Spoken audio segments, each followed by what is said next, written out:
La Chine n'a pas toujours été la grande puissance que le monde connaît aujourd'hui. Il fut un temps où des millions de personnes vivaient dans une pauvreté extrême, où la nourriture manquait, où les familles souffraient chaque jour simplement pour survivre. Pourtant, quelques décennies plus tard, ce même pays est devenu l'une des économies les plus puissantes de la planète. Comment une telle transformation a-t-elle été possible? Voici l'histoire incroyable de l'évolution de la Chine. Dans les années 1940, la Chine traverse une période extrêmement difficile. Le pays est affaibli par les guerres, la pauvreté et l'instabilité politique.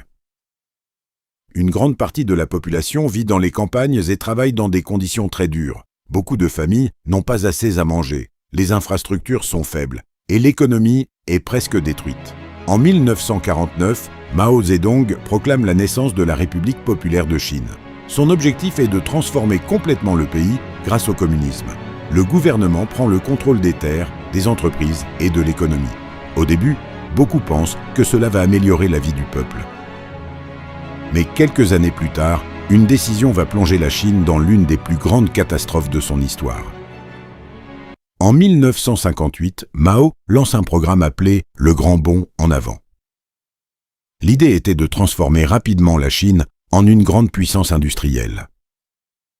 Les paysans sont regroupés dans des communes géantes, les terres sont contrôlées par l'État et la production agricole change complètement. Le gouvernement demande aussi aux populations de produire de l'acier partout, même dans les villages. Mais les résultats sont catastrophiques. Les mauvaises décisions, les erreurs économiques et les fausses statistiques provoquent une immense famine. Les récoltes chutent brutalement. Dans plusieurs régions, les gens manquent totalement de nourriture. Des millions de personnes meurent de faim entre 1958 et 1962. Certaines familles sont détruites. Des villages entiers souffrent énormément. Cette période reste aujourd'hui l'un des moments les plus tragiques de l'histoire chinoise. Pendant plusieurs années encore, la Chine reste très pauvre. L'économie avance difficilement. Le pays est isolé du reste du monde. Beaucoup de citoyens vivent avec très peu de moyens. Pourtant, un grand changement va arriver après la mort de Mao Zedong. En 1978, un nouveau dirigeant nommé Deng Xiaoping prend une direction totalement différente. Il comprend que la Chine doit s'ouvrir au monde pour se développer. Il commence alors à réformer l'économie. Les entreprises privées réapparaissent progressivement. Les usines se multiplient. Le commerce international augmente. Les investisseurs étrangers commencent à venir en Chine.